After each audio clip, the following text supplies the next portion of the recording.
Welcome back to the weekly news roundup, and I done it again. I goofed up and forgot to put the stream keys over there onto Rumble again. So give me just a moment. I've been researching this, and I think I might have found a solution to fix this. So just hold on tight there for a few minutes, and I'm gonna see if I can get this guy running.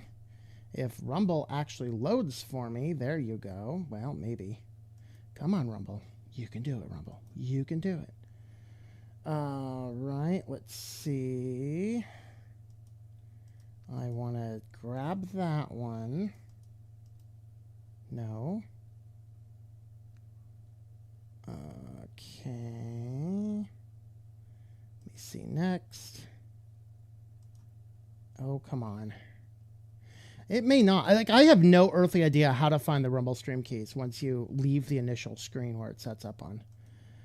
This is something Rumble needs to fix. This should not be that difficult to find. But for some reason they made it that way, and it partially is my fault. Rumble does provide for us a way to have stream keys that we don't have to keep resetting every week. But the problem and the reason I don't want to do that is because if I do that, I will completely forget how to use my restreaming server. And so really that's what I'm trying to avoid doing. So just give me one more minute here. Let me try one more thing and see if I can find this thing here. Let me try here. Agreement download, total, embed view logs, edit. Let's see if I can edit it. There's settings. We might have to abandon Rumble again. I'm going to have to remember to email them and say, hey, where can we find those stream keys if they're not on that spot? I thought I could find them if I go back to the live, tab and click on this. But the only option I have is I can reuse this same thing to create another live stream. I don't have a way to re-grab my stream keys. And I think that is a challenge. So if you forget to grab the stream keys from Rumble, then you pretty much cannot set up your stream. And a lot of it, I think they probably don't want to fix that because they really, really, really want everybody using Rumble Studio. But that's exclusive, and I'm not streaming only to Rumble. Yep. Let's see. Head to YouTube, Odyssey,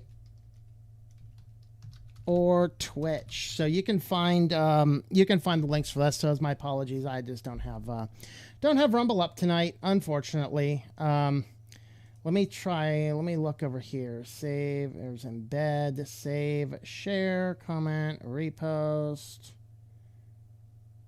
Sort by likes. Follow, comment, share. Yeah, I cannot find any way to find those stream keys once I leave that initial screen.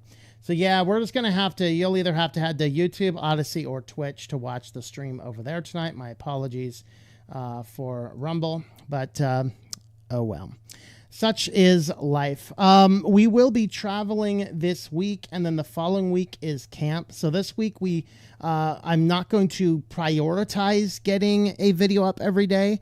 If it happens, it happens, and it's probably going to be a different type of a video since I will, basically my whole streaming system and my whole editing computer is staying in the office. I'm not taking that on the road with me. But then the following week, so next week we will have a weekly news roundup. The following week we will not have a weekly news roundup.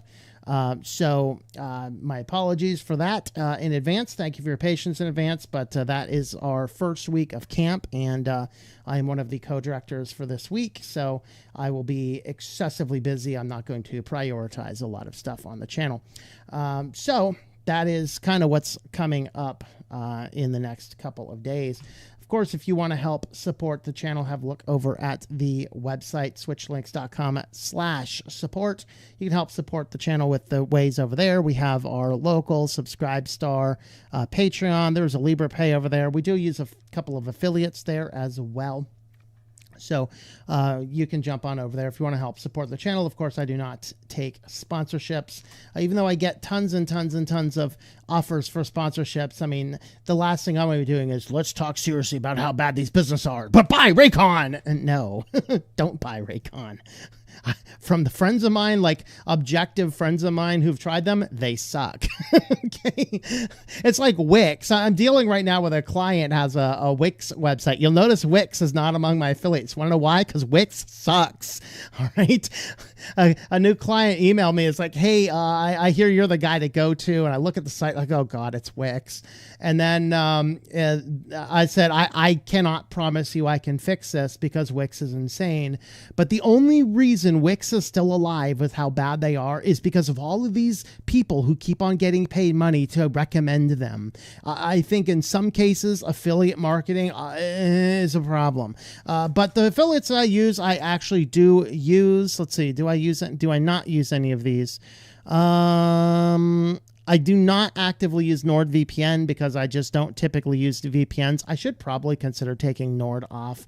Malvad is good. Proton is good, but so is the VPN that I control and host on my own server. So that's all I need. And then let's see. I don't actively use SiteGround, but I have clients that do, and it is still pretty good.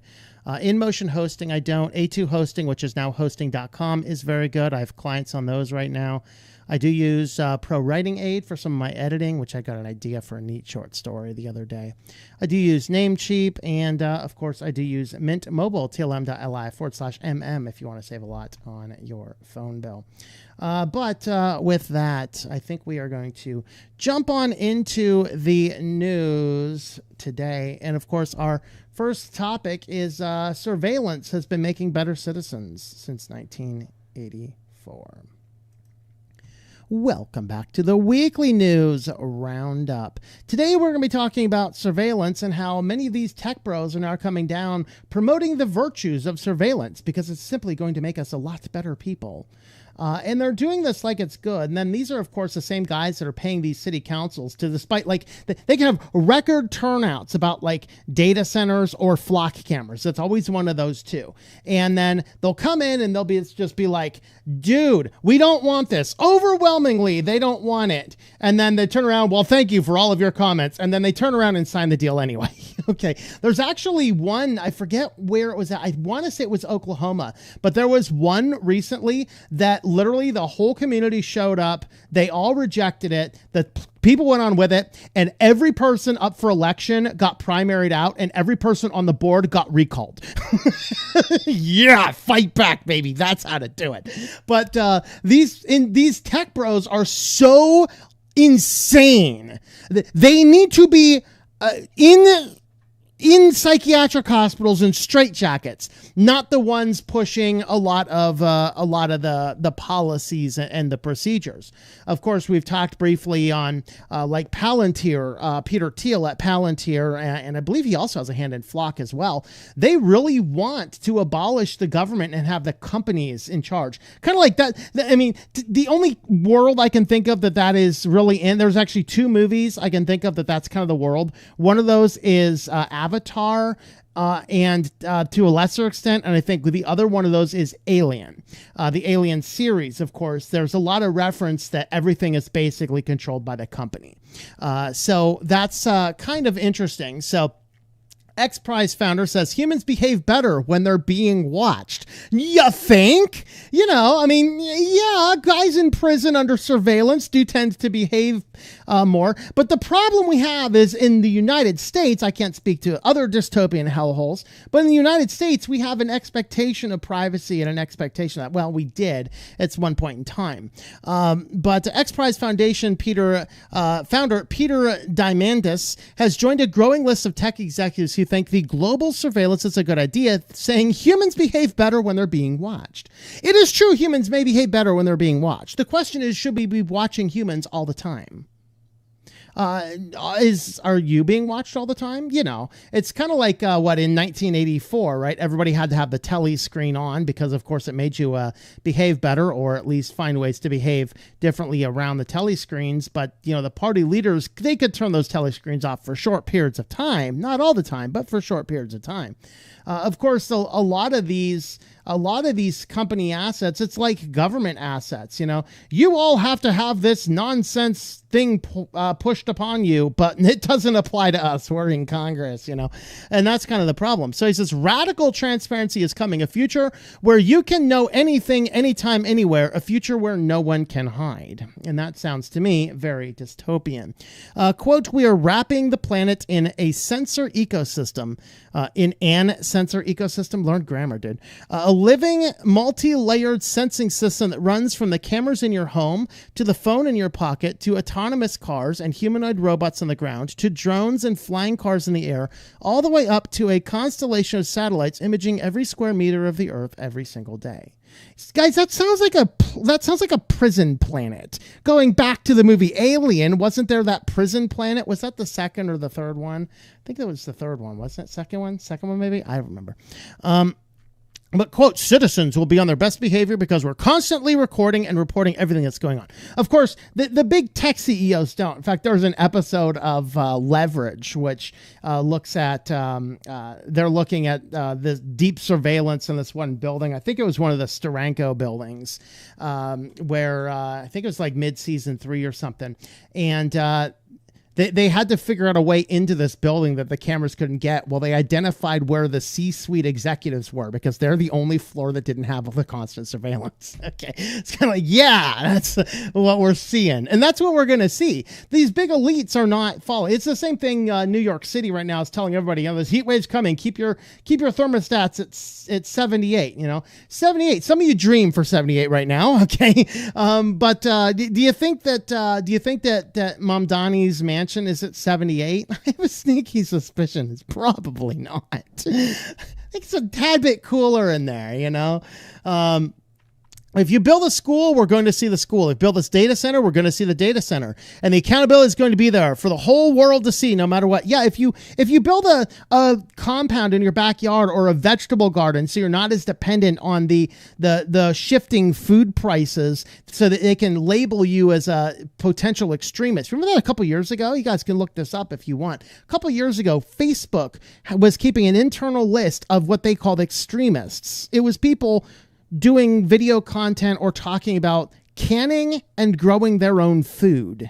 Yes, growing your own food. Of course, now these satellite imagery can go around and identify everybody that has solar panels or that has, maybe off-grid gas storage, maybe off-grid propane or oil or gardens or anything that makes them less dependent on the core of society. Because what do we know? I'm sorry to get biblical here, but I have to. In the end times, we are going to live in a world where everybody is dependent on the one world government structure and nobody can do any form of commerce outside of the means that mandates. And they want everybody tied perpetually into that. This is in the book of Revelation.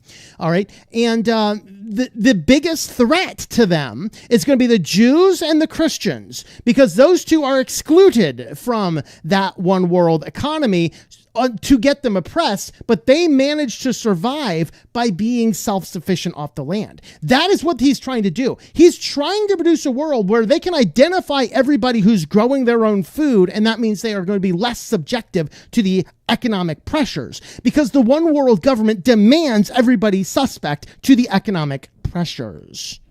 That is how insane this is going to be. So, of course, you got to push for surveillance on everybody because it's been making better citizens since 1984.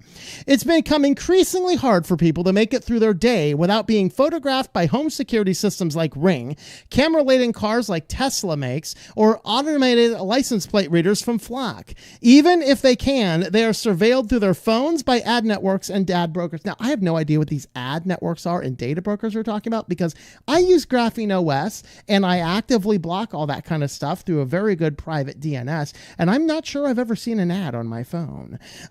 So, you know, there are ways around it, and there are ways to be close to invisible. Not always, of course. If I, you know, the cell company knows where I am, of course, because the FCC rules they're proposing right now are not yet into effect. They don't know my real name, so there's always that. All right.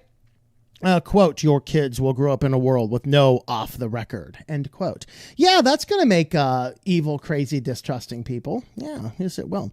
I don't want my children to live in that. Teach them that the best privacy strategy is integrity.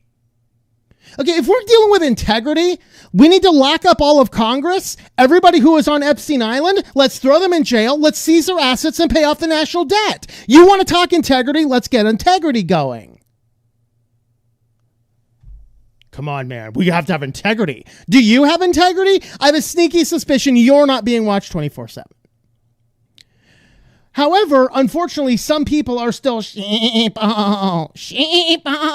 Not only are they putting Ring cameras on their doors, I knew one family was putting Ring cameras in their children's bedrooms. No. Where did they change? You want some weird third-party country person with a contract from Amazon watching your children while they sleep? You guys did know that these big tech companies are putting that data through third parties to verify that the cameras are behaving properly. Yeah. So I don't want Kenyans watching my children sleep. You shouldn't either. Some cities have covered their flock cameras with trash bags after reports the company data was accessed by ICE and the FBI and law enforcement. Though, of course, the law enforcement that does put these up has access to the data for 30 days. Flock, their data doesn't expire, though. That's the unfortunate thing here. And so over here, we have the definitions of good or honest are unfortunately often in the eyes of the beholder. In this case, powerful tech companies that control the surveillance infrastructure. And so that is certainly a factor there as well. So this is a crazy guy that really wants this surveillance everywhere. And so we got some neat examples of it. Coming soon to a Pixel phone near you. Audio memory. This is Google's version of an audio version of Recall. And it's going to be pushed out on every Pixel 10 device. Of course, unless you're running Graphene OS like me, then you probably won't get this. In fact, I'm pretty much guarantee you won't. But there is still some question about what exactly it's going to do. Some speculation says it's only to identify music around you, which of course requires it to always be listening. So they're working on a new feature, but there's other parts of their marketing approach here that suggests it's not just music. Listen to this. Google's working on a new feature called audio memory for Pixel phones that will keep track of what you hear throughout the day. Is that just music, or is that everything you hear throughout the day? Do I need a record of everything I hear throughout the day? I mean, really? Okay. So the latest version, which is C4, the Android System Intelligence for Pixel 10, contains strings that describe audio memory, which is codenamed Blue Flux. So they want to keep track of what you hear throughout your day, from the music around you to your important conversations. So Google's going to be creating a recall system to record your private conversations. Wonderful. How does this apply in a place like Pennsylvania that we are a two-party consent state? You have a Pixel phone. It's automatically reporting the phone conversation we have. Guess what? That could very well be a felony. So more limited possibility for audio memories is just to capture audio during phone calls. You have an apps like the dialer, so it could just be listening to your phone calls. Okay. Audio memory appears to be a background service that listens for audio, while other apps like Now Playing and a possible new dedicated Pixel app provide the end user experience. So, yeah, that's what they're doing. So here's some screen of their setup. So this is a new screen when you onboard a new Pixel device. Welcome to audio memory. Keep track of what you hear throughout your day, from music around you to your important conversations. You can do music recognition. Here's continue. So that goes to music recognition. Notice you can turn on music recognition or no thanks. I don't see any similar thing to the conversations around you. So, I guess your phone may very well be listening to everything going on around you. You will not have any private spot. So there you go. That's wonderful. This is neat here regarding the flock cameras. SCOTUS just ruled against dragnet surveillance. Now, that's the headline. It's not quite as clear as that. This deals with the geofence warrants. Now, what the Supreme Court ruled is that indeed the law enforcer that wants to do a geofence dragnet must get a warrant. Prior to that, it wasn't just get a warrant. It was, they could literally just go to their buddies at Google and be like, hey, tell us everyone there. Basically, it was an administrative request, not an actual judicial warrant. So what this basically means now is that law enforcement cannot just go without a warrant and get the data. But the reality is judges issue warrants all the time, unless there's a possibility of somebody inconvenient for that warrant to be caught up in it. Oh, I don't know. There's a politician that lives nearby. He could be caught up. We don't want to issue that warrant. But for the most part, they're just going to come by and rubber stamp. They're like, oh, there's a bank robber. We need to know everybody within here. Rubber stamp, rubber stamp, rubber stamp, rubber stamp. This doesn't do much, but it does establish that you have to have a warrant to seek the data from a third-party company. Now, this raises the question about Flock. Because, well, of course, according to Flock, and they are right, unfortunately, the way that the location data is captured for these geofence warrants on a phone is a lot different than how a Flock camera works, where the Flock camera is stationary and your phone is constantly moving. They're looking for what moves inside this geofence here, whereas the Flock camera sits stationary and you have to drive by it, so it's like who is driving by. So applied a similar way, the warrant for the Flock camera would say, hey, who's driven by this camera in the last 2 hours? That is a completely different question.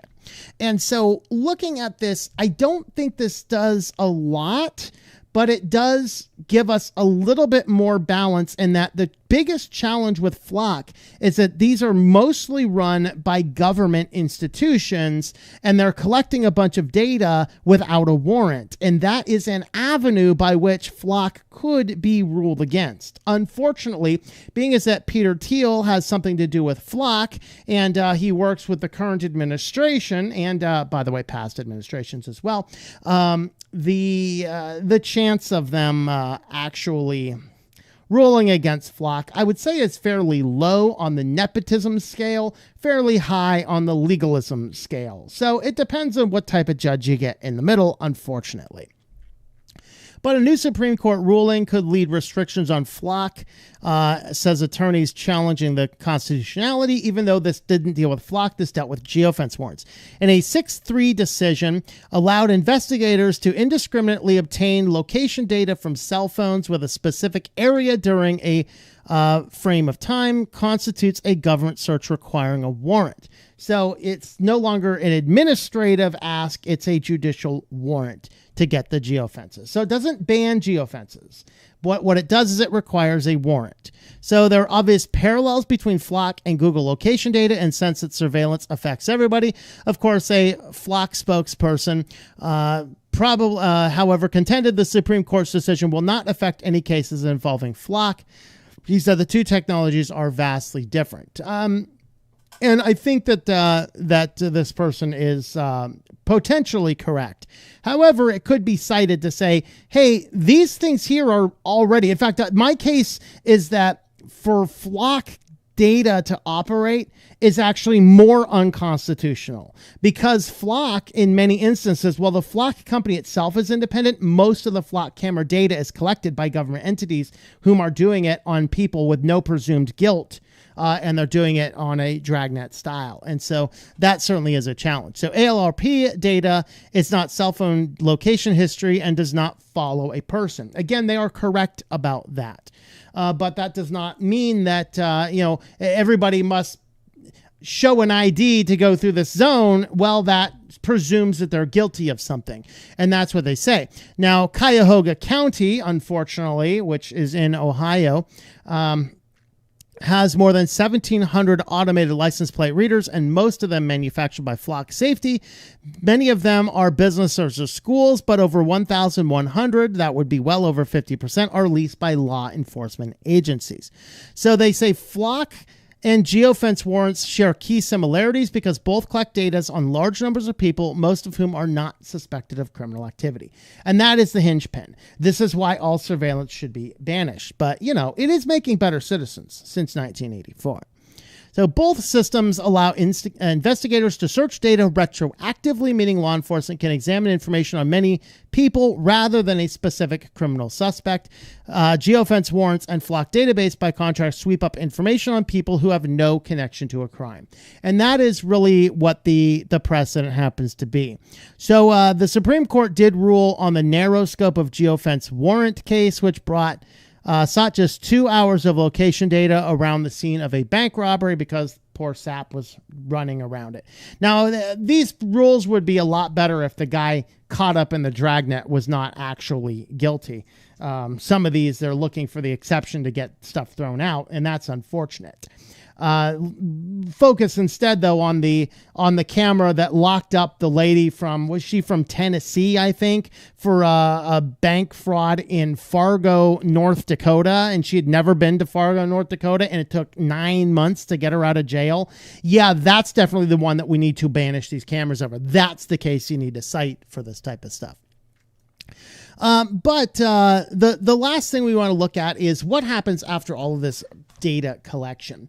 And this article is fairly convoluted, but it does focus a whole lot on this picture of this guy in the mirror here. So it says, we value your privacy.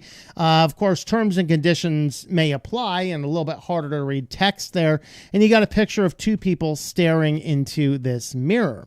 But what's revealed is that you can see the one person looking in the mirror there, but what he doesn't see is that this is a two-way mirror and there's a bunch of people looking back. So while he only sees the things directly relevant to him, he does not see everything going on behind the mirror, and that really is the point. So I don't think I'm going to spend the time to look at all of my individual highlights, but just a couple points here. All of these privacy policies start out by saying, we value your privacy, or we respect your privacy. You know, like LastPass. We respect your privacy. We collect only the information needed to provide you with the exact service you need. We'll just go ahead and buy a bunch of data, augment our profile, and what you give us from third-party data collectors, store it all in, sell it to a marketing firm who leaks the data all over the internet. You know, I mean, but we value your privacy. Okay. And the challenge here that this whole article is getting at is all of this data gets collected on us, and the first person to collect it, they may have this policy, but then they turn around immediately and give it to some third party. Well, that third party didn't have an agreement with you, and then they just turn around and go, look at all this data. Amazing. You know, in fact, there's an insurance company I will never do business with again. And that insurance company, I love telling you about the businesses I will never do business with again. That is Allstate. I will never do business with Allstate again, which is a shame because a friend of mine was an agent. So I needed a renter's policy. And so I contacted a friend of mine who's an agent, and, you know, he set me up with a policy, and that was all fine. The problem lay with his boss. So we go in, and he knows who I am. We go into his office. This was, I think we set it up during the Koofies. So I go into his home office because, you know, we were friends. We'd known each other. And I was like, hey, I want to make sure I want to opt out of any and all selling or sharing or any use of my data. I never want to hear from you outside of, hey, this is an update to your policy. Hey, your policy is renewed. Or, hey, this is a bill that's due. That's all I want. I literally watched him sit at his computer and plug all of those in. I watched him go into every place and opt me out of absolutely everything. And then his douchebag of a boss turns around and looks down and says, hey, look at all these people, and collects all of the data, irregardless of what was put in there, in full violation of Allstate's regulation. He took all that data and he threw it in some marketing firm. And to this day, I still get marketing crap from Allstate, who's not technically from Allstate. It's from some third party that my friend's boss collected up, ignoring what I was absolutely supposed to do with Allstate and completely ignoring that, feeding it all in. And now that information goes all over the place. Now, I am very good and I obfuscate about everything, so it all landed into a throwaway email anyway, but I still have access to the throwaway email that I check and I make sure isn't being abused. So I actually contacted the executive support at Allstate, opened up the case about it, and they're like, oh yeah, this is a serious problem. They saw that I had opted out. They said this is a major violation. Of course, they never did anything. The douchebag is still an agent, not my friend, but his boss is still an agent for Allstate, and I'm still to this day getting nonsense, despite I did absolutely everything I am supposed to do. Okay, take another case. I unfortunately, being in this office, instead, I got to pay a power bill. And so in the power bill, the only monopolistic power company I have to deal with has a monopolistic payment port for a partner I have to go through who is also a third party. So I read that privacy policy very clearly. And it says, you know, we use this for this and this and this. If you don't want to do anything, email this. So the very day I signed up to use their system because I had no other choice, I emailed them right away and I said, hey, I am opting out of all forms of data sharing, data collecting, marketing, anything, absolutely anything and everything at all. They really sent me an email back. Well, we have no record of doing business with you. I said, I just submitted it and I just emailed you. And they sent back another one. Well, we don't use anything. It's like, dude, your privacy policy disagrees with what you just said. Now, it is too early yet to see if that data is going to be abused. But the point is that all these guys have these informed consent, and then they have a thing in there that says, if you do not agree to this, send an email to this company. And then those guys who send an email, and they're never expected to receive an email from somebody. Like, somebody's read our privacy policy. What do we do? You know? And so it's screwed up. We have a screwed up world. And this is the problem, is that all that data gets collected. And then once all that data gets collected, it just gets shuffled into this endless stream of nonsense that we can't even control. And this is why the entirety of the data broker industry needs 100% abolished. It should be 100%, 1000% illegal for any person to have private information on any other private citizen without their direct knowledge or consent. And that directly means, hey, you better have a piece of paper with my signature on it that I physically signed. We better have a direct one-on-one direct business relationship with you. And if the power company can't figure out how to collect money on their own behalf, maybe they shouldn't be a power company anymore and they should be shut down and allow somebody else to come in and actually run the system and collect the fees, because I should not be relying on some third-party nonsense company who doesn't even know their policies for opting out from their privacy policy. But it's okay, because surveillance has been making better citizens since 1984. We all behave so much better because of it. I just haven't seen that in society yet. Let me know if you have. I don't know. Anyway, thank you for watching. Let me know your thoughts about all of this in the comments down below. All right, let me take a little sip of some water because, yes, I'm in the heat wave too. It's excessively hot.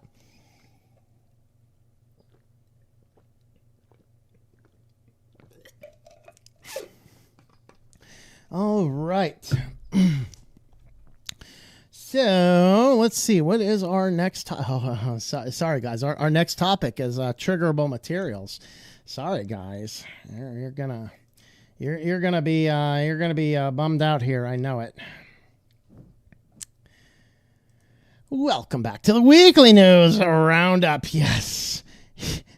We are forced now. Well, at least not all of us. Just those of us who may work for the government and have phones issued to us, we are now forced to receive updates from the White House. This is an interesting one. So there is a Donald Trump announced a White House announcement app a couple of months ago. I think it rolled out in February. And basically it provides press releases from the White House and access to Donald Trump's Twitter feed and Blue Sky account feed. And so, with that,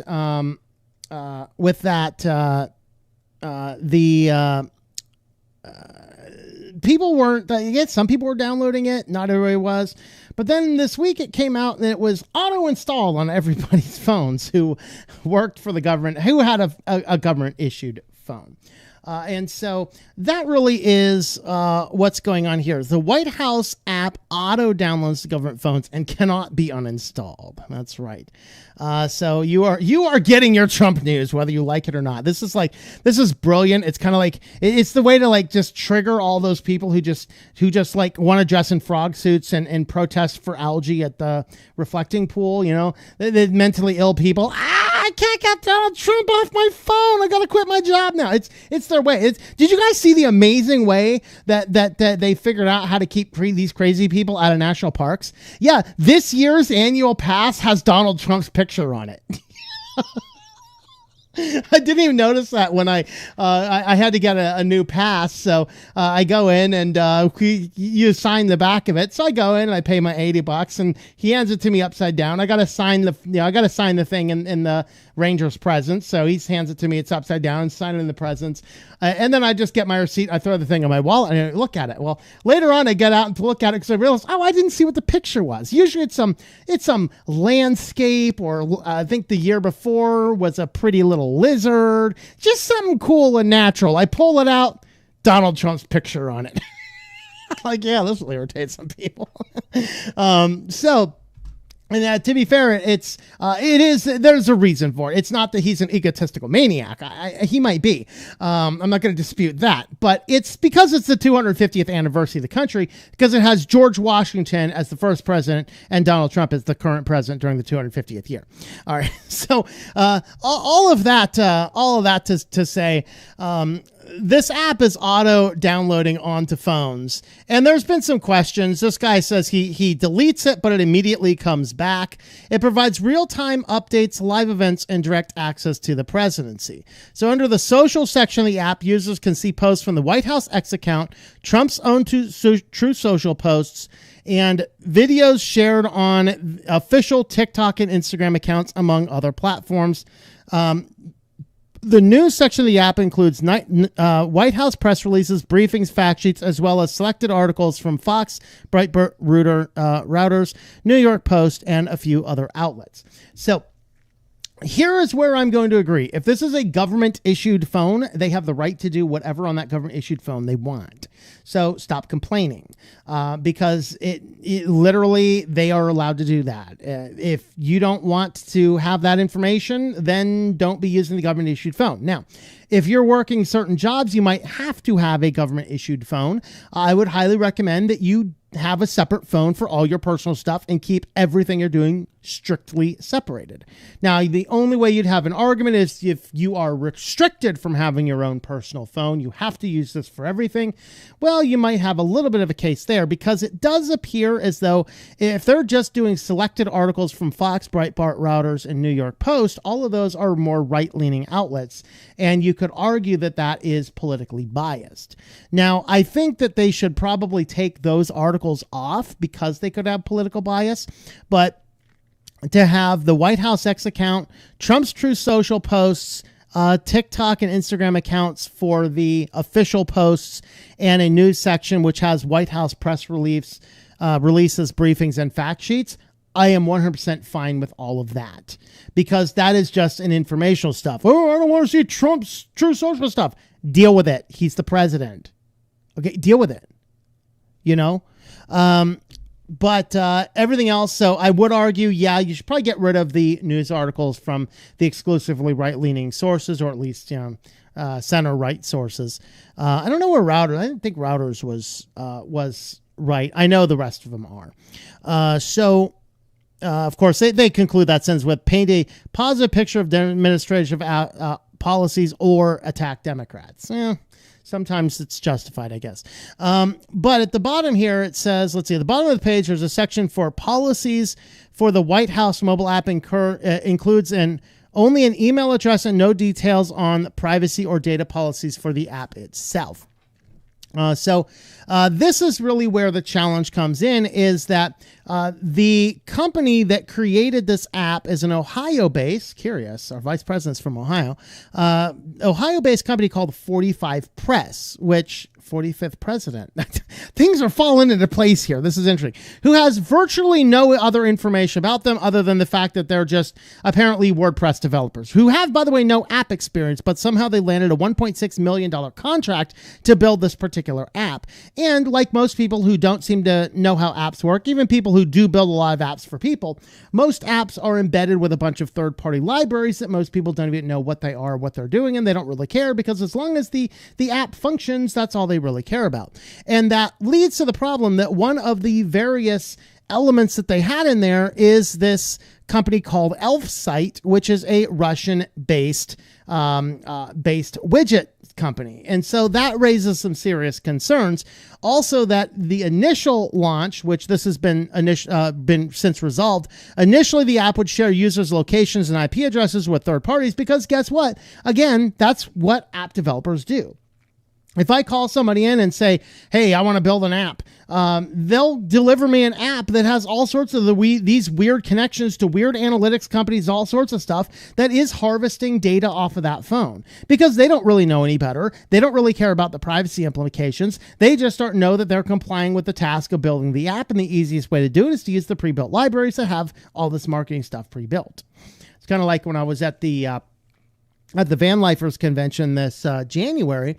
I was out there and there was a guy that has a new app that, is their new app will allow you to push the button to tell whoever's on your contact list that you're safe and alive, right? So basically it's designed for people who live in their vehicles, maybe probably more geared towards people who are forced to live in their vehicles. Not like me who do that to just get away from the world or see the world. But you can go into this app and you can assign the various contacts that you want to made known. And all you have to do is come in and push the button on the app, which of course has to use your biometric data to verify that it's actually you doing it. So you got to go in, push the button on the app, verify with your biometric data, and this will send a blast to everybody on your contact list that you've checked into the app. And here's the location and stuff like this. Of course, they're pushing this out. Now, there was me and there was another guy, and there were actually three of us on the team that were kind of going over, making sure things were running smoothly. So me and the one guy were setting it up, and we're helping them get their 10 up. They're like, oh yeah, this is the app and all this kind of stuff. You do this. And the other guy's like, he's like, dude, I don't want anybody to know where I'm at.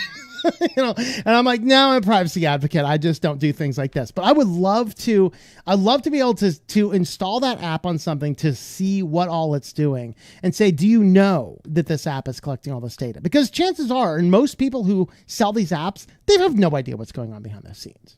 Even the developers may have no idea what's going on behind the scenes. They just reference library. Oh, I need the GPS to work. Well, I can either spend 15 hours of coding stuff to get the GPS to work, or I can use this library.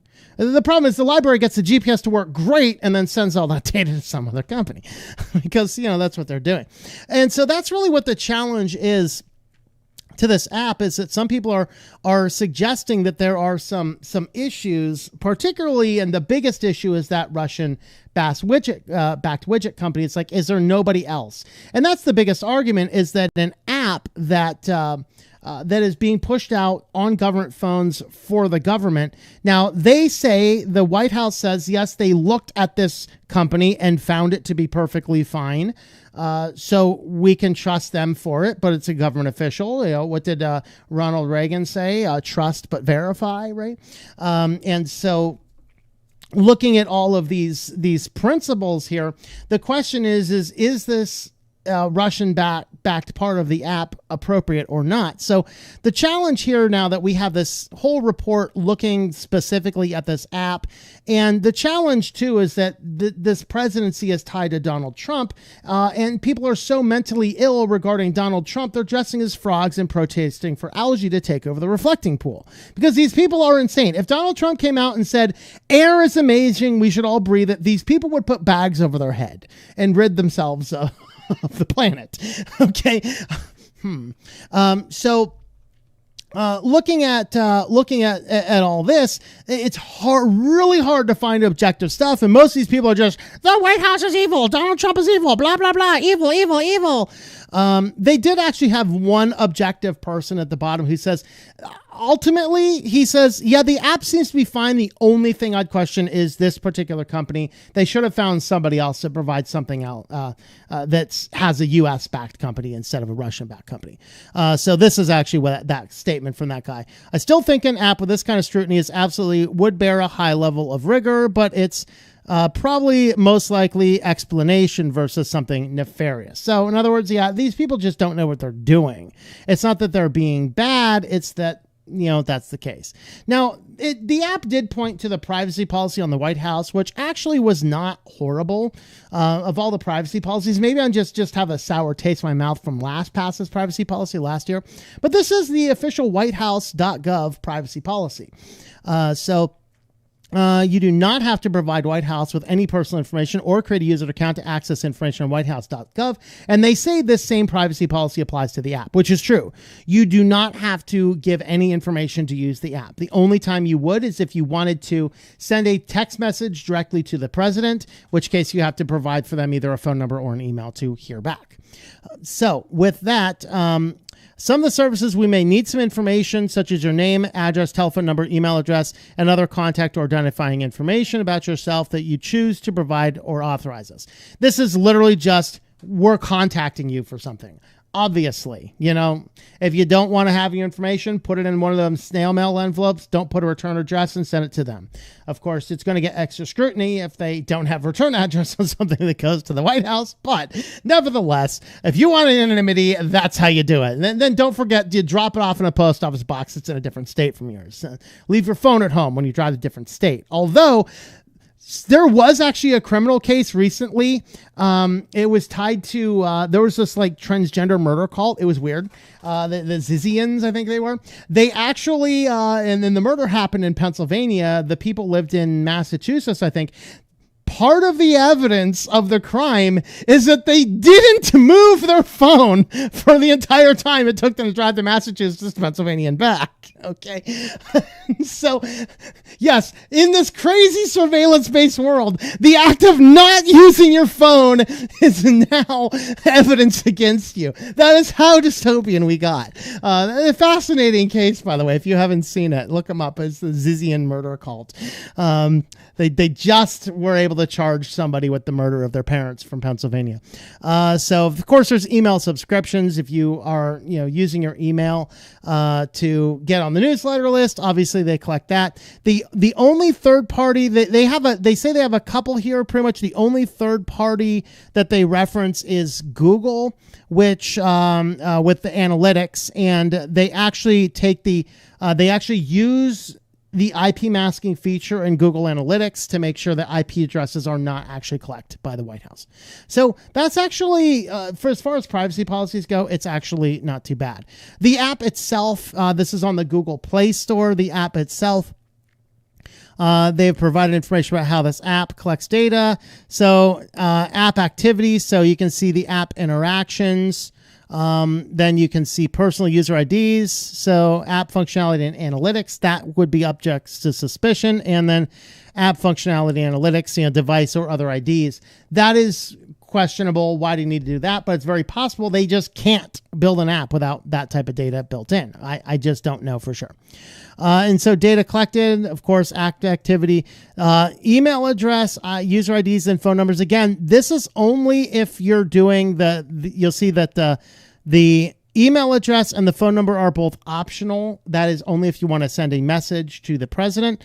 And user IDs, unfortunately, every app does this type of stuff. So keep apps off of your device. Now, of course, if it's a government issued phone, as we said, hey, that's up to the government. That's their phone. That's their choice. Deal with it. Don't like it? Get a new job. They say your data is encrypted, and they do say that data cannot be deleted. Now, this is for a reason. This has to do with it's actually referenced in here. The reason it cannot specifically be deleted is because to comply with the Presidential Records Act, they may archive information that users submit or publish when engaging the White House. Of course, through this process, any personal information is generally redacted, but that's actually why you can't delete information, is because of the Presidential Archives Act, which actually prevents them from doing that. So there you have it. The White House is pushing phone apps on people, and yeah, what are you going to do? Let me know your thoughts about all that in the comments down below.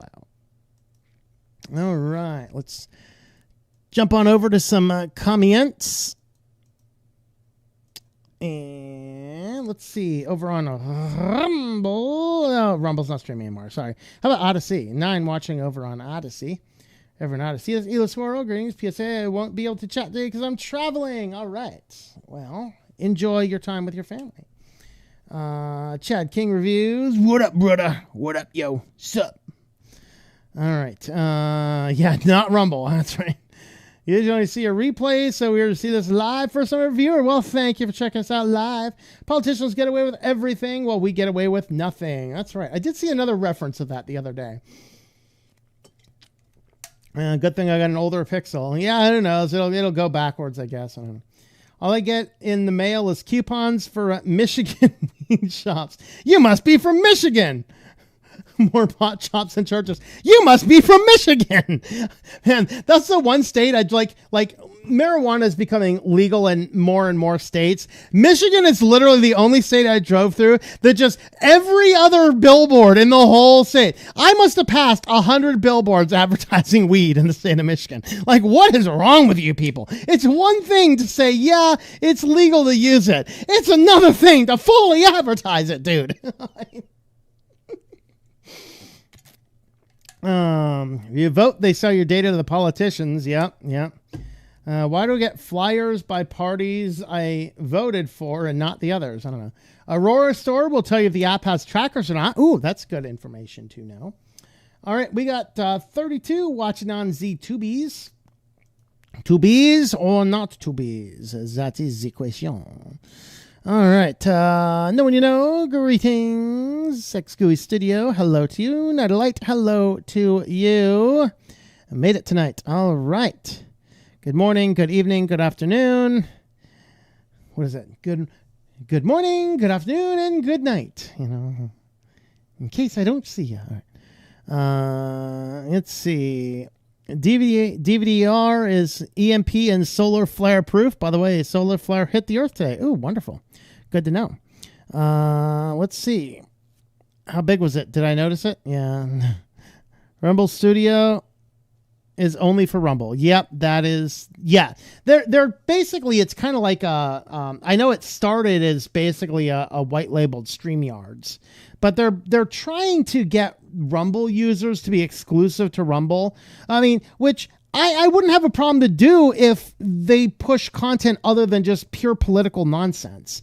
You know, I mean, call me crazy. I like catching a little bit of political stuff, so I know what's going on in the world. But frankly, most of my time is spent watching stuff that's more informative and less political. And that's the challenge. Like, Rumble does not have good means for us to make an income. And that's why YouTube is still my primary place, unfortunately. But they're trying to do things. They're trying to do things to get people exclusively using Rumble, and I have a problem with that. I don't want exclusivity on anybody. I don't want to tell all of my people you have to go on Rumble, because then they go over to Rumble and they get constantly bombarded by political stuff they don't care about, and then they lose interest in my channel too, because every time you go over to Rumble, all you're getting is a barrage of right-wing media content. And I don't want to subject people to that. Use whatever platform you want. We'll put it out on as many as we can. And that's about the best we'll do. All right. Being not too big, but a close call. Just wait for the big one. By the way, Bible talks about it. No one noticed it. Every proprietary software sucks. Yep. North Dakota, an atheist, so please don't believe in the Bible. If a computer shut down, I'm going to crash out mentally. There you go. Yep.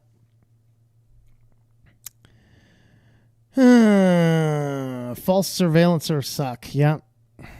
All right. Lieutenant Diane.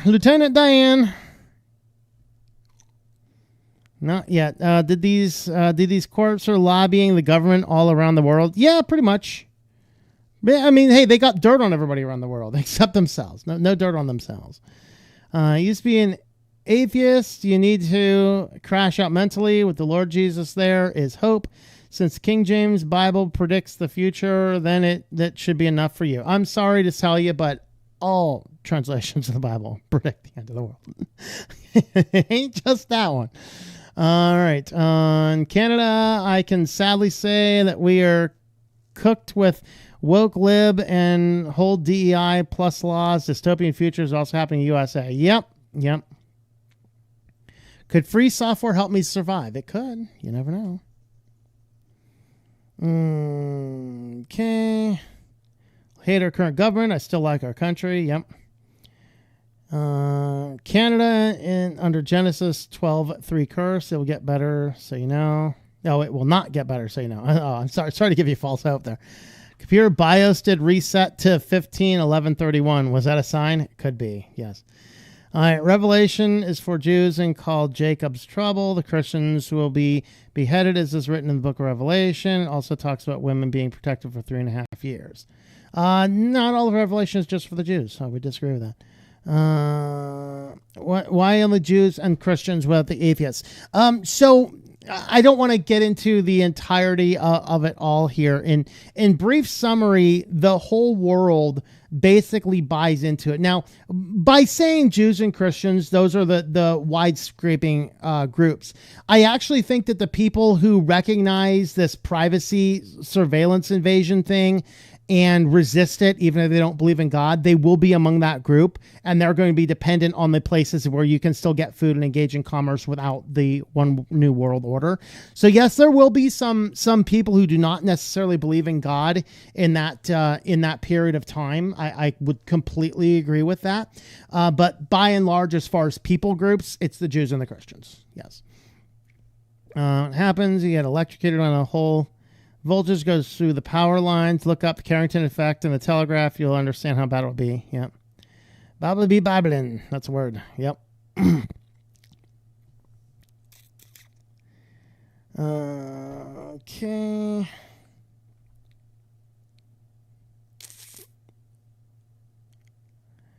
Book of Revelation begins. I don't know about begins, but certainly ends. All world religions will be wiped out off the face of the planet with the exception of the worship of the Antichrist. That is what's going to happen. Because it's effectively, this is why like Hitler was called an Antichrist, Stalin was called an Antichrist. Hitler didn't just execute the Jewish people.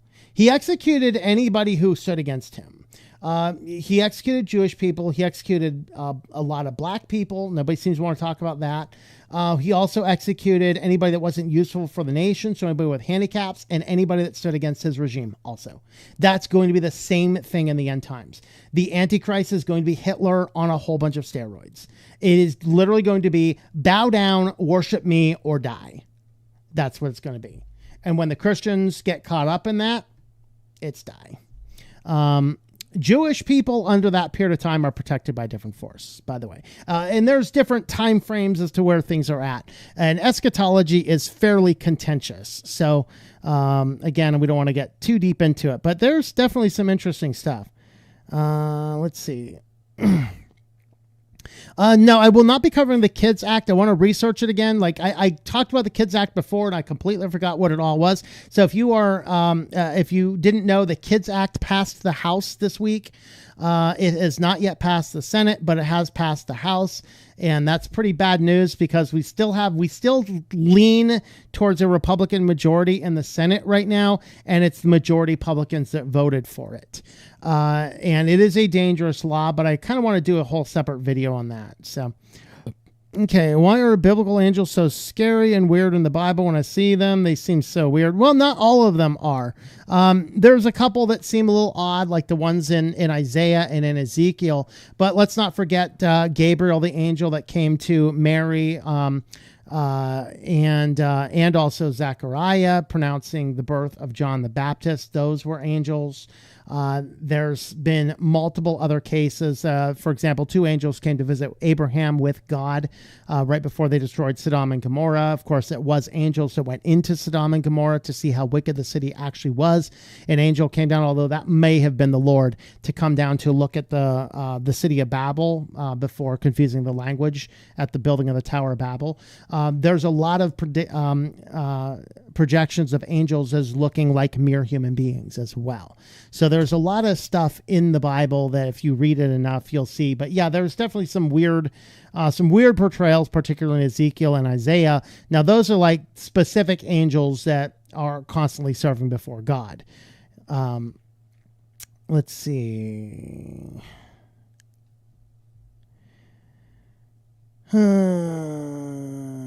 Cannot talk to real women. Just talk to some tranny women instead then. Okay, that's fine. It's true the surveillance need to be banned. Yep. Telemetry too. Yep. Telemetry, surveillance, everything. Okay. When it's become a religious channel. Sorry, man. My religious channel is at Our Walk in Christ. You can go check that out over there. But we brought it up because it was kind of important for what that particular angle was at. So, time to talk about the flying spaghetti monster. Well, there's nothing in my list about this flying spaghetti monster today, but there you go. You know. But what I was saying, though, had a lot to do with how the Bible actually interprets the end times is very much like the world that is being pushed upon us by the tech bros. So we should pay attention to it. If you're an atheist, you should think about that a little bit because turning to Christ may be the only way you make it out of here. Okay. Okay. I don't care what's in the app, but it should have more news sources. Yes. Yeah. The app should definitely have a whole lot more than just a couple of right-leaning news sources in there. Use NPM for your WordPress work. Not generally. No, I just spin stuff up on servers for people manually. Let's see. Similar stuff being pushed all over the globe. Canada's one Senate vote away from an internet bill that has no bounds. Somebody can complain about you without even revealing their own identity. Yep. Also agree with Rumble's take as too much right-wing USA content. Don't care. Yeah.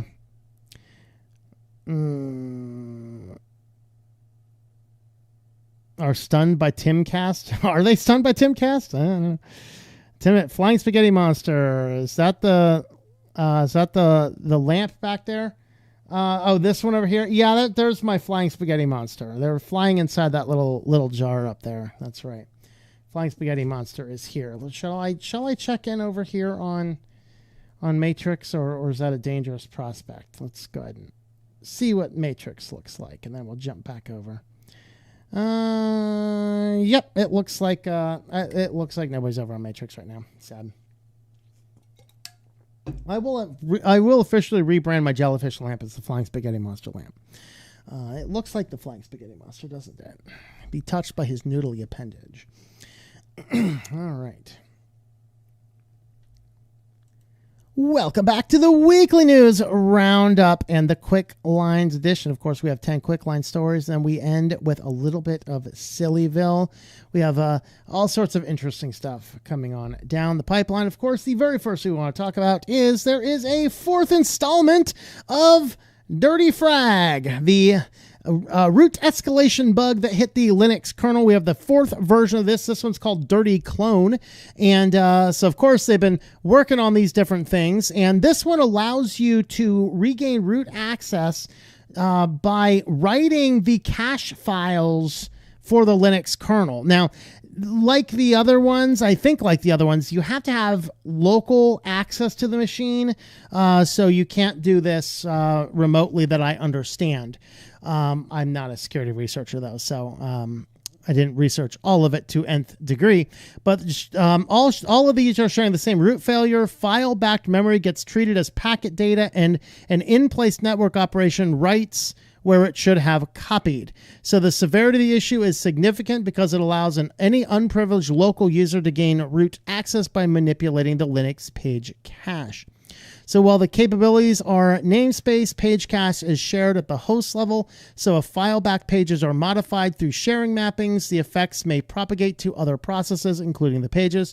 Ubuntu 24.04 and later restrict namespace creation via AppArmor, blocking the default exploit path, but every other distribution with default namespace is exposed. So yes, Ubuntu is safe from this one. Rest of y'all are done. Right. So keep an eye out for updates patching that one. Jumping on over, Netflix now requires every user profile to be tied to a unique email address. Yay! More data collection. This seems to be more about marketing than it is about anything else. Of course, it is far more convenient if each profile, in fact, because I think back, my cousin uses Netflix, and they have a profile for the kids, and they have a profile for the parents. I think they have a profile for the mom, and a profile for the dad, and a profile for the kids. And so now they're saying every profile needs its own email address. So they're going to have to set up a separate email address just for their children's account, even though their children do not have email addresses. And this is simply on the television, so they can sit down and go, oh, move Netflix into the children's profile so the children can see their Netflix shows. Okay, children went to bed, switch profiles to mom or dad's profile so they can watch something together. Yeah, you're going to have a different email address for that because Netflix has gone full-fledged moron mode. We should trademark that. Don't go moron mode, switch to Linux. All right, new t-shirt designs. I got to do them anyway, right? Some more users have encountered the situation as Netflix gradually required that each profile under Netflix subscription uses a unique email address. Change means every user can now have their own login credentials, which makes it easier for secondary account holders to store or change their credentials, log into a new device, and use two-factor authentication. See the value proposition? Now this person can manage it. Why? Email requirement. Oh, it does not apply to those belonging to children. Okay, I did misspeak earlier. I forgot about that in there. I guess you set it as a child's account. To work around on this, just set every other account as a child account. Why is this child account watching all these Friday the 13th movies? My kid's demented. What can I say?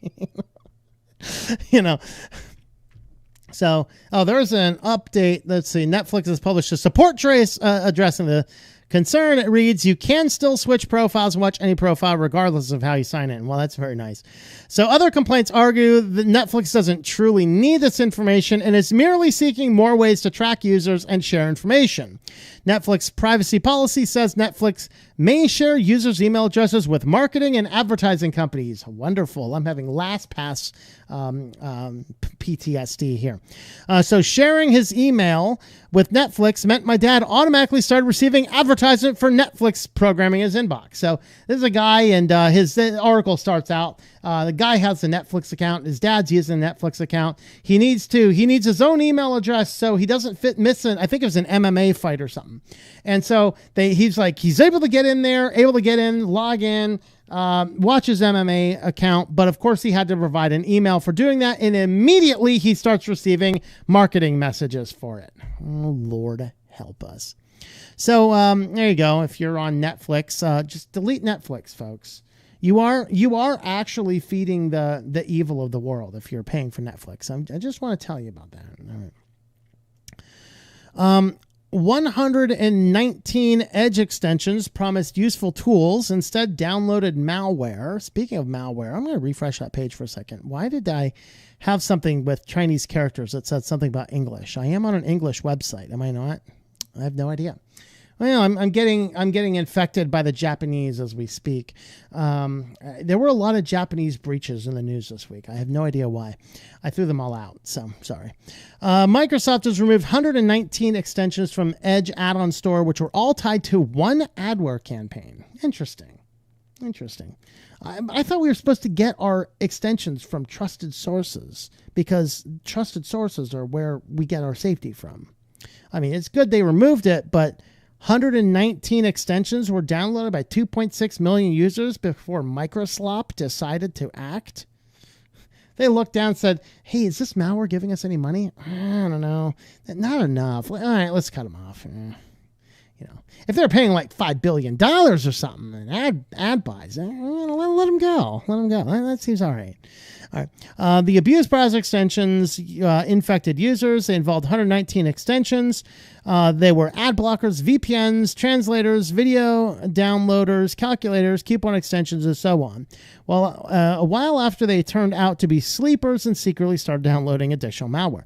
I do want to point out a couple of these things, like ad blockers. You know, we had the best ad blocker for this ever that most people wouldn't know about if they knew about ad blockers. But no, that has now been crippled because Google removing Manifest v2 from all these browsers. Of course, Edge being built on the same technology. Now, that same exact best ad blocker doesn't work on there. So now people still desperate for ad blockers go around to the internet trying to find out where they can get their ad blockers from. And of course, now they stumble upon malware because the great one has been thrown off because of the nonsense of Google. All right. Wonderful. So all of these were involved in an ad fraud. Two extensions ran an arbitrary JavaScript which pushed a server, which stole Google credentials and second-factor authentication codes that sign in, harvested WordPress admin logins, and exfiltrated cookies for bulk session hijacking. Good thing that multi-factor authentication is working. Oh, wait. I guess it's not. All right. How long before we are going to have biometric authentication? Everybody's going to have a little thing. You gotta poke your finger into it, and it pokes you and takes a drop of blood and verifies it's you through a DNA sample every single day. You know, that we're gonna get to that level, or you can just have Sam Altman scan your eyeball, because you know the guy that created the big problem is certainly the one who's going to solve it for us. Wonderful. Stay safe. Always be careful when downloading extensions, even from reputable app stores. Hey, I want to use F-Droid. They're actually a reputable app store. We actually did get the extension names of these, so I was actually surprised about that. So there's a whole bunch. Look at this. YouTube's forcing everybody on all these ads. Look at these. Ad block master for YouTube. Ad block for YouTube. Ad block for YouTube. Ad block for YouTube. TM. Ad block plus for YouTube. TM. All of these malicious things because YouTube is pushing so many ads, it's completely unwatchable now without an ad blocker. So people are downloading this stuff and getting a bunch of malware because Google flew too close to the sun. Here's the news fun fact for Google. I did not run an ad blocker for a long time. But when you started interrupting my video every 30 seconds to push another mid-roll ad, I'm sorry, I'm done. Not doing it.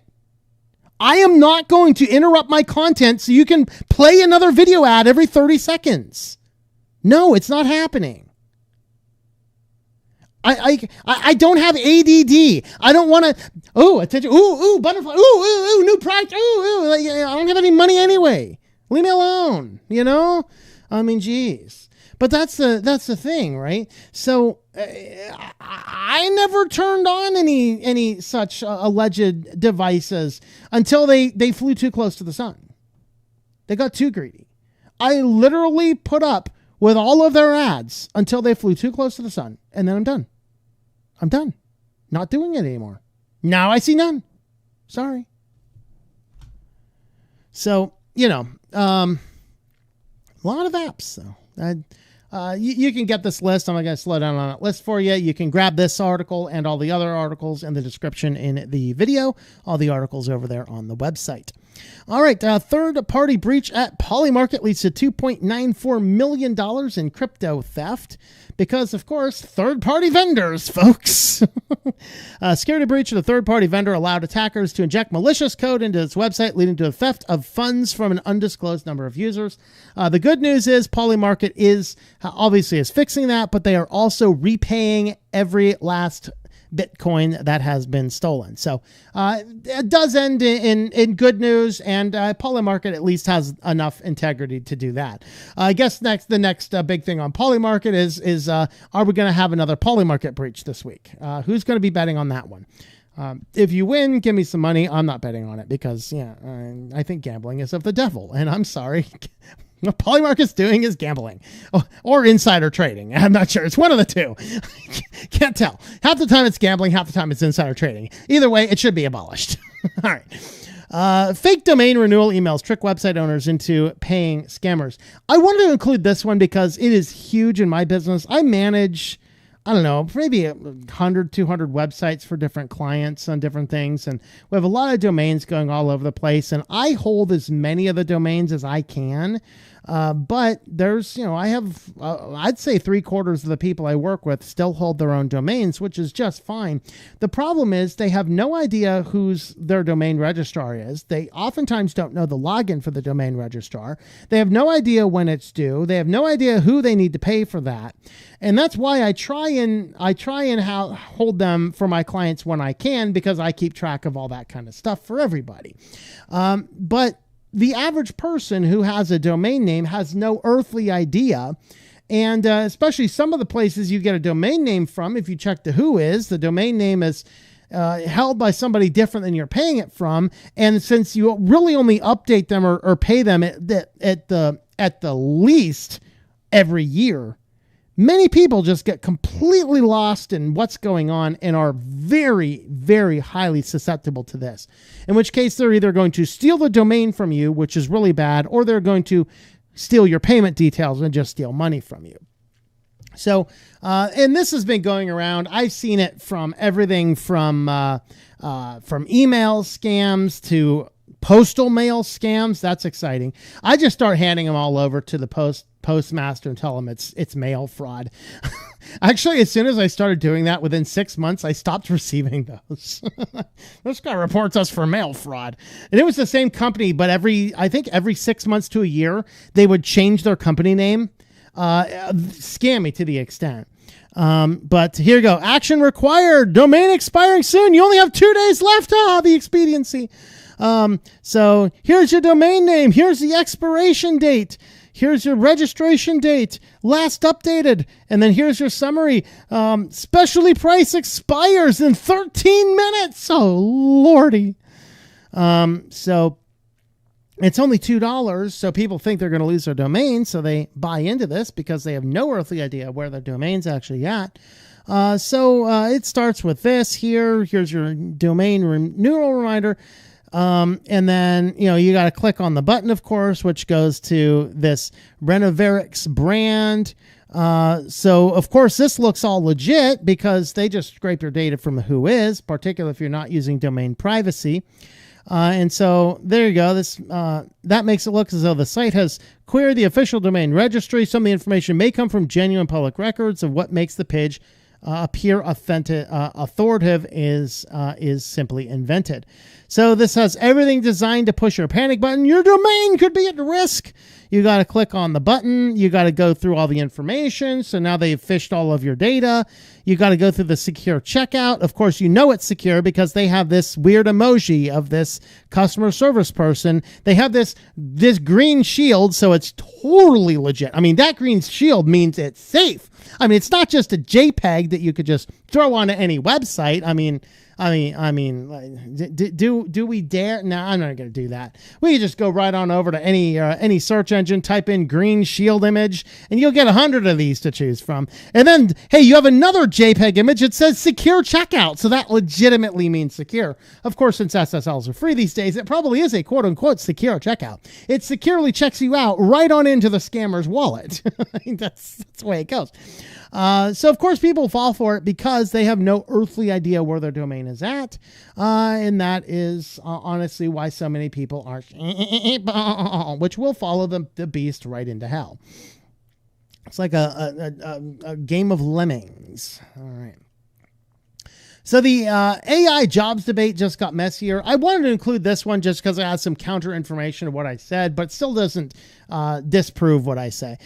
So this was a report showing that in many industries, headcounts are still going up despite the AI usage. But again, that's just because a lot of these that they looked at here are just VC startups that just have so much money to blow, and you have to have warm bodies to push the button, I guess that's a button pusher. That's not as much sheep. That's more of a monkey, right? Got to push the button. Got to push the button like a good little monkey. Get your banana for your job well done. But the report here says promises from the tech industry that AI will also create new jobs does little to ease fears, especially for the generation wondering if anyone will be hiring when they graduate. So they looked at 22,000 companies respectively, complicates the gloomy narrative. The strongest job growth among high-intensity adopters was in the information sector, which includes software, internet, media, and tech adjacent firms. It skews heavily towards tech-forward, knowledge works firms, and ones that might have VC backing and are growing the fastest anyway. And that's the key factor. These companies that have just received a massive VC capital injection, they're going to grow like gangbusters because that's the current market of small startup business. You've pitched some idea to a VC, you get $10 million, you hire a bunch of people. Most of these companies simply go belly up. The person in charge of it, they made a lot of money off the VC funds. The company went bankrupt, so the VC just lost a little bit of money. Kind of good, actually. I don't know. But then you had a whole bunch of people that had a job for, 2, 5, 7 years before the company goes belly up. They at least had a paycheck for 7 years of their life. That's not too bad. But that really is the marketing trend. And so it just turns out that a lot of these VC-backed companies, they are relying on AI, but, that top guy making all those top dollar, he's got to have a bunch of people below him to make his company look legitimate. And B, he's not going to be going in there and playing with all the AI. You need plebs for that. So, they are still hiring because they just have a VC capital injection. They don't actually have any revenue. So the paper does not show that A1 sauce universally creates jobs, the paper's author admits, but it does counter claims that AI will lead to broad job losses. But in tech-forward firms, report finds that entry-level headcount actually rose by 12%. So some of them are actually going up. The problem is that companies that buy subscriptions and run pilots yet did not go on to make sustained investments don't tend to see any gains in headcount per the report. So it basically says that people aren't necessarily getting jobs as much anyway. Just those fast-growing VC ones are. But speaking, though, of the AI and job loss, Ford realized here that quality control really suffers when you hand everything over to AI. So they are actually rehiring 350 veteran engineers, many of them whom were former employees, because the AI is horrible at quality control. Human engineers can look at stuff and go, yeah, that's going to fail.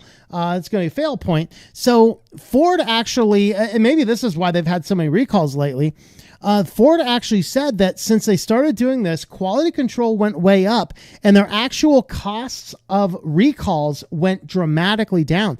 They said hundreds and hundreds of millions of dollars in tailwind in Ford costs. This is savings from having to do recalls because you brought real humans back who actually knew what they were doing. This was actually a situation that turned out for the best for everybody. So there's that. And then you have Instagram is now testing more ways to customize your algorithm. Talk about something else that needs banned, algorithms. There's many state laws that are trying to ban algorithms for kids' accounts, and I think that those need pushed onto everywhere. I should have the option to use an algorithm. It should be opt-in and not opt-out, okay? When I first, years ago, I lacked brain cells like most young people and created a Facebook account. Back then, everything I got a chronological feed of what people I really knew in real life were posting about online. And it was fine. Facebook was fine under that period of time. In fact, it was pretty great. I could keep up with what my friends were doing because I had friends in multiple states at that point in time. I could keep up with everyone was doing without email threads and phone calls and stuff like that. And so it was really nice in that circumstance. Looking at this, though, the algorithm was pushed, and the algorithm just pushes that on. So now you have ways to customize your algorithm. My question, do I have a way to turn the algorithm off? I do not want to see an algorithm. I want to see a chronological listing of the people I follow. I want to see their individual feeds. That's it. That's all I want to see. But hey, if you're on Instagram, you can now customize that, I guess. There you go. Amazon is now blaming piracy apps with malware for killing the new Fire Stick sideloading. So They are releasing new Fire Sticks. These are based on a Linux build instead of an Android build. And of course, they've had to lock that Linux build down.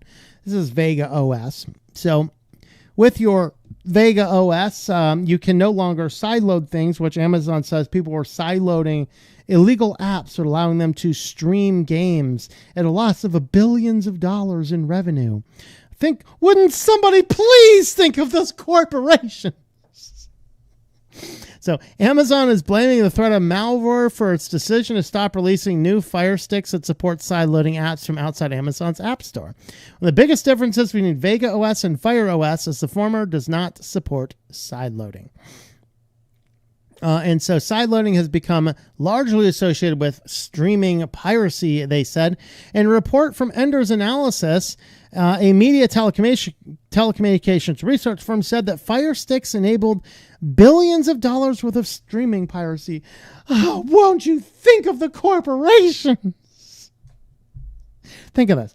Amazon, they got more money than they know what to do with. Like, Bezos is using his revenue to build a millennial clock because he's got nothing better to do. He's building yachts so big they have to tear down historical bridges to get it out of the port. $1 billion could be lost. $1 billion could be lost by a bunch of people who are struggling to put gas in their car. At some point in time, we have to stop and say, you know what? This is the stuff that wins Democrats on the corporate greed angle. This is where I will agree with them on so many principles. Now, I am not for completely killing all of their revenue, give everything out for free. But when it comes down to it, these sports are so highly regulated to extract as much money from as possible out of people. We're complaining and sad that Amazon is losing billions of dollars from people who can barely afford to eat. All they want to do is watch some people kick around a piece of leather wrapped in a ball. All right. You want to give them their entertainment. Just throw a bone to them, Amazon. You're doing fine, you know. Obviously this is complicated because I am not necessarily in for the piracy angle, as I had said in my recent video looking at what Sony was doing. But as long as you start doing this kind of stuff, you know, you're just going to enable more of it and more of it and more of it. And that's kind of a bit of a problem. There is, of course, the malware. Won't someone think of the malware, you know? Of course, they're more concerned about losing billions of dollars. They don't really care if your stuff is hacked and you lose all your stuff. They don't really care about that. They really care about that billions of dollars that they would have made by a bunch of people watching a bunch of other people kick around a dead cow wrapped in a ball. You know, I mean, that's the thing, right? So Safari and Chrome also flagged one of the app's official websites. Publication reported in 2018 a botnet infected Android devices with cryptocurrency mining malware appeared on some Fire Sticks. All right, so yeah, there's some stuff needed, I guess. I don't know. And Cloudflare has a new policy. This is actually, I don't know, Cloudflare is starting to endear me to their company. For a while, I was pretty much anti-Cloudflare, but they're doing some pretty good stuff, from completely curb stomping a couple of patent trolls. Oh, Cloudflare. Curb stomp that patent troll. Who's just dropping on my bridge? Cloudflare. Go ahead. Okay. So now, of course, they're targeting the all of the AI companies. And so I think I kind of like what Cloudflare's doing here. So starting September 15th, Cloudflare's default setting will block all mixed-use crawlers from any pages that host ads, the company announced. So if you have a website hosted through Cloudflare with ads, which has ads on it, anything that may possibly be AI is not allowed over here. It's like, hey, you can let an AI through that's indexing a page. You are not allowed to let an AI through that's copying data. Right. So they point out that most website owners want their content to be discoverable via search and often through AI services as well, but they want protections against having their intellectual property given away for free. And that really has been the cornerstone of some of these lawsuits. So the majority of traffic on the internet is now non-human. So I guess the dead internet theory is true. Come on, man. This is according to the Cloudflare co-founder Matthew Prince. Okay, so come on, YouTube, don't be giving me that little banner down there about the dead internet theory, some weird theory that doesn't exist. No, Cloudflare said it. All right, and so there you go. We must go further and act faster so that sustainable ecosystem can emerge, he says. So they also release a range of tools giving publishers more control over their data, and one of these is going to be a pay-per-use, the company said, which will allow publishers to charge AI companies when their content creates value, not just when it's fetched. So anytime an AI company spits out any of your information, you get paid for it. That's not a bad model. Okay, so Cloudflare's doing some pretty good stuff. I don't know. We'll see. I need them to go out and curb stomp a couple more patent trolls, and then I'll definitely be on their better grace. Well, with the QuickLines out of the way, let's go ahead and jump on over into our SillyVille. Our first one's not directly tech-related. It's just too funny to not pass up, and I have some comments on it. Apparently, there's a Mexican Batman that keeps on gift-wrapping the bad guys and leaving for the cops. Of course, the police are after Batman, not the criminals. He actually puts masks on them, draws whiskers, and actually, I think, leaves evidence of their crimes. Something like that. So there is a masked vigilante over here, and I have no idea what this says over here, but you can see this guy over here. He's taped to a light pole. This guy's taped to a light pole. These guys are taped to light poles. So at least 5 men were discovered helplessly duct taped to street poles over the last 10 days, beginning on June 13th in the area of Lagos de Moreno, Jalisco, I think. Many of the alleged thieves had mustaches, cat whiskers, and Spanish word for thief scrawled on their faces, according to several images.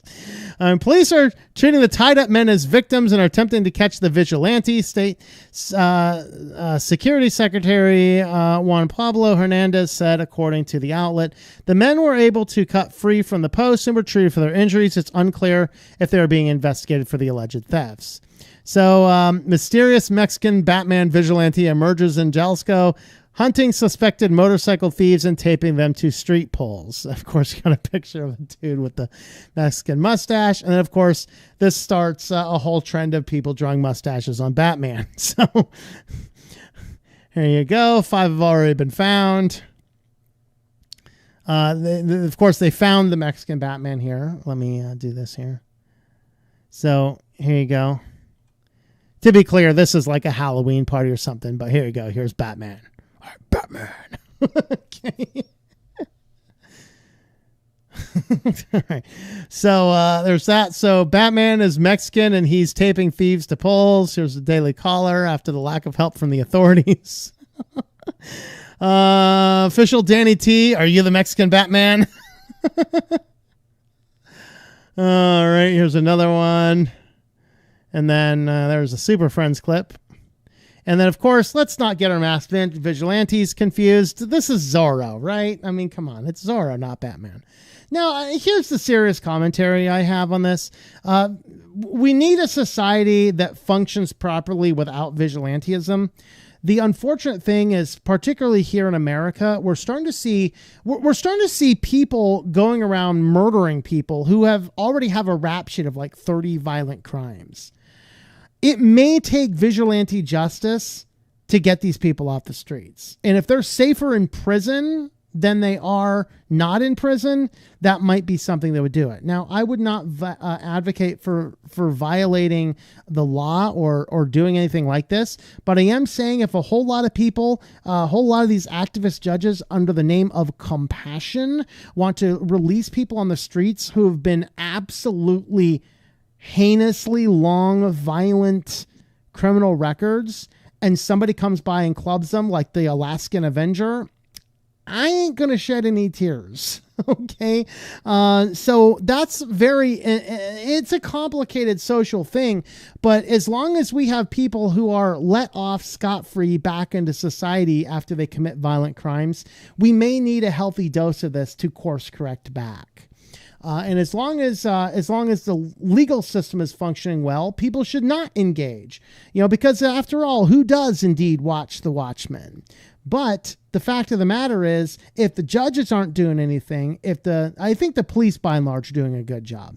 But if the judges aren't doing anything and the district attorneys aren't doing anything, maybe it's about time we start firing some of them and bringing in people who will actually uphold the law. Maybe we need to have absolute minimum sentences for some crimes that the judge does not have any leeway over. And that is how you stop vigilante Batman from coming down the pipeline. Next up, Ohio police retire a useless robot cop after one measly year of patrolling a parking garage, making 0 arrests, having 0 criminal cases, and issuing 0 tickets. I guess it was just roaming through the parking lot like some homeless bum. It's a homeless robot. Didn't do anything. It did cost the citizens of Dublin, Ohio, $128,000 in tax money to have this stupid robot running around like a homeless bum. At least maybe it wasn't begging for money. Yeah, maybe it was. I don't know. But they said they ended the Dubbots pilot program after determined the robot wasn't meeting its operational needs. So it had been returned to the technology company Nightscope, its California-based creator. The robot was meant to prevent crime, support police operations, and hence the city's emergency response and provide additional support in high-traffic public spaces. Its patrols did not lead to any arrests, criminal cases, or tickets, according to Gray. It also never identified any incidents requiring police response during its patrols. So you guys down in Dublin, Ohio, y'all might want to start asking for some tax money back. I don't know. So there's that. And of course, we've all ordered new things on Amazon, expecting something new. This is something you would definitely expect to be new. And to quote Ernest P. Worrell, ew. Okay. An Amazon customer receives a slightly used cremation urn. Are we having a Big Lebowski issue here? They got something cheap to throw the ashes in, threw it all over his friend, and then sent it back because it was within the return window? I don't know, man. Amazon is notorious for sketchy, sometimes previously used items being delivered as if they're new. Sometimes you can deal with that or send it back for replacement, but what if you ordered a decorative urn? That's what this person bought. Family who bought an urn, horrified to find someone else's remains inside. I don't even know how this happens, you know. I chose her mother and uncle's, her mother and uncles chose an urn for the family member. The family also set aside a small portion of cremated remains for close relatives. According to Warner, they decided to purchase a small keepsake urn, a brass heart from Amazon. Came within a couple of days. When I opened it, it was just a little dusty. Found the urn already occupied. Oh, dear. Oh, dear. It's San Bernardino County, too. All right. Not even the first time Ashley Wagner had to deal with strangers' ashes. We had a similar past situation. So this person gets this apparently a lot. Don't buy urns from Amazon, folks. All right. Similar past situations. My husband and I came across a box of ashes in an alleyway where we lived. She said they turned those remains over to the sheriff's office, which located the family. They said they weren't interested for whatever reason. They just didn't want the remains. Warner said she and her husband then spread those ashes in the Arizona mountains. Okay. So there was speculation. It was up here somewhere, I think. But the speculation was, maybe it's in a comment. I don't know. I saw some speculation. What if these people, they just really wanted to spread their ashes in an Amazon warehouse? So they sent it back with the ashes in there, hoping an Amazon employee would pick it up and it'd spill it accidentally all over the place. Just if that happens to be you, just know that when you ship stuff back to Amazon, it never actually goes back to Amazon. It just goes to the places that buy Amazon returns, which are amazing stores, by the way. I've been in some. They're actually kind of interesting. You get to go in there and some stuff might be returned because it's broken. A lot of stuff is just returned because people simply don't want it. It's very interesting. There's our SillyVille. Let me know, and don't buy urns from Amazon. Just don't do it. Dangerous. Let me know your thoughts about all those stories in the comments down below. All right, let's check in on our comments here. Let's see. I'm on Mexican radio. There you go. My empty Folgers can is my urn. There you go. Well, that's what gets spread all over your friends. So, 34, watching on Z2Bs. Z2Bs or Z-not-to-Bs? All right. I'm on Linux. I'm safe from the new. I am safe from the new world order. What should I do to protect from that? I mean, I say, in all honesty, I say the best thing you can do is be as self-sufficient and self-sustaining as possible. Even in a small apartment, you can still grow a patio garden.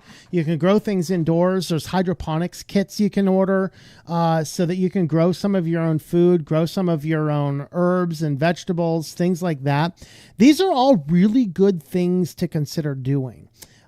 Simply because it's our dependence on the third world, or on the new world order, is what they're trying to do. Notice how everything is all to deeply empower you. Look at our healthcare in America. Our healthcare in America is so screwed up, but what I'm thinking of is elderly. I know we don't have this nationalized healthcare except for the elderly. You get after a certain age, you have to sign up for Medicare or Medicare. I think Medicaid is for like poverty. I think Medicare is for the elderly.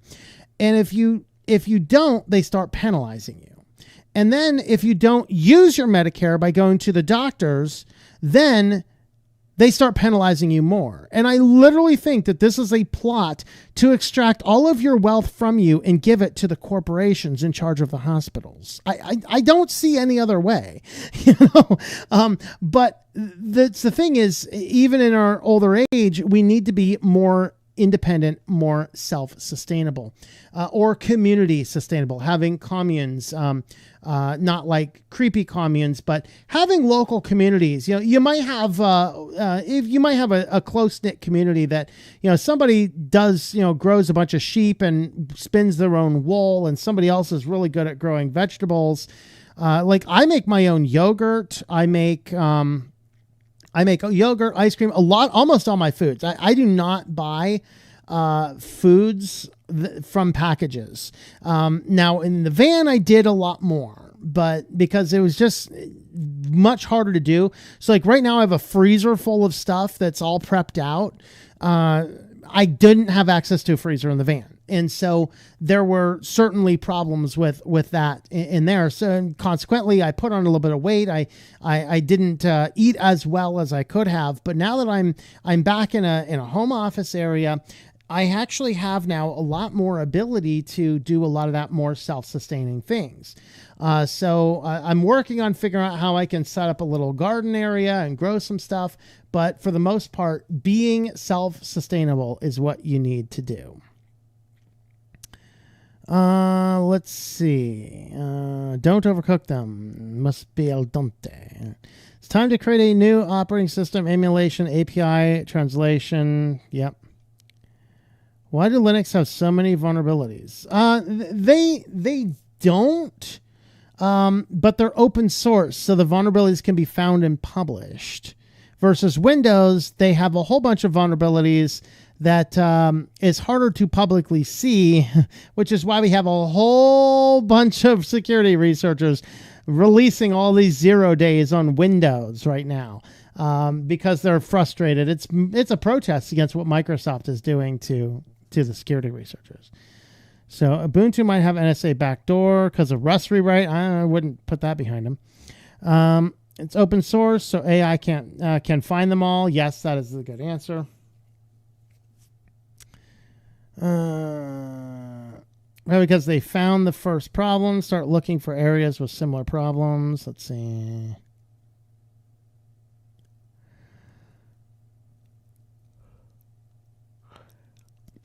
Seriously, who uses Edge? Well, I mean, it's 119 out of the 120 available extensions in the Chrome store, or in the Edge store, whatever.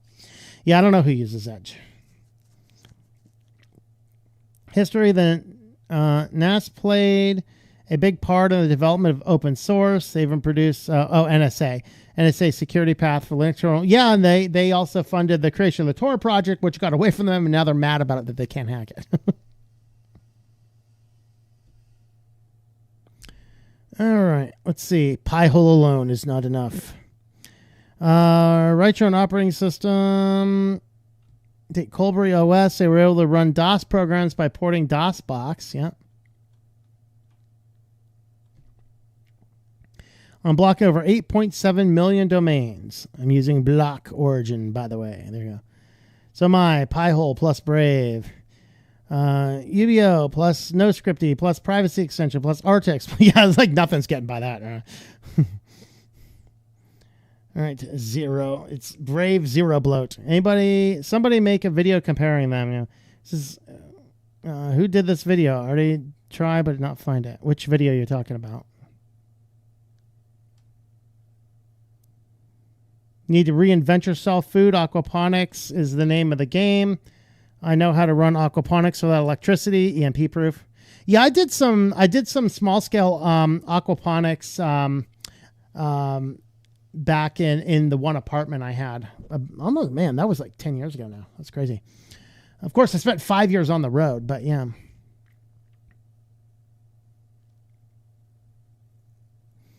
To ban algorithms means you have to ban operating system because it's built on algorithms.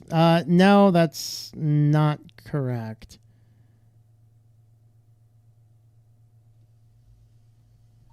Brave Origin.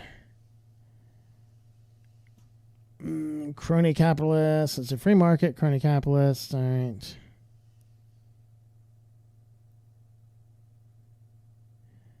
Video I saw, Richard Garnett, might be misspelled. The creator of Altia is getting this copyright back next year because EA owns the trademark for Ultima. Saw that Mexican Batman. It's hilarious. Yeah. Plan to rename Lord British Ultima. There you go. Solution is not to end capitalism and go commie, that is bad, but to create a free market capitalism. Yeah, that's kind of what we need, is the free market capitalism. What we have right now is not really capitalism, it's more of an oligarchy, because we see our fingers all over it. The big companies have the lobbying dollars to go in and move the government in the direction they want. That's by definition the definition of an oligarchy. Do you hear about the Vigilante Citizen movie? Got banned in Germany. Yes, I did hear about it. No, I did not see it. I feel like I heard a story about somebody making coffee with someone's ashes that were stored in coffee containers brought to the office. Ooh.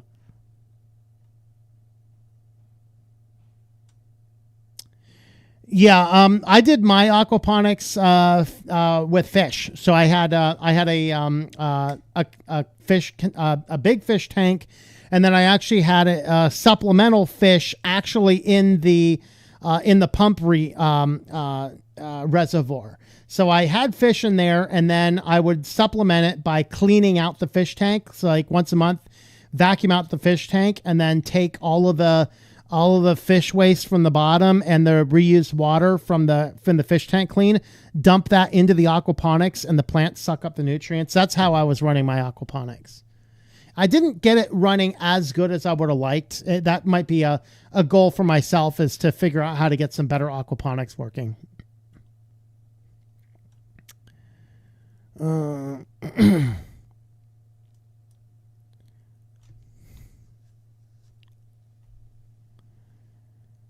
going to be kind of cooked if the New World Order will succeed. We all will be. It's just some of us will do better.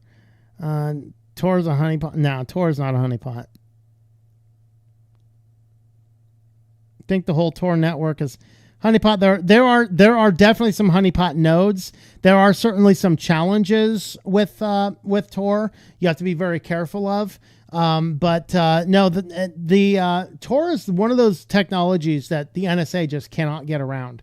You have to be able to control the entry node and the exit node and be able to log all traffic to be able to put stuff back. It's a little bit more difficult to handle.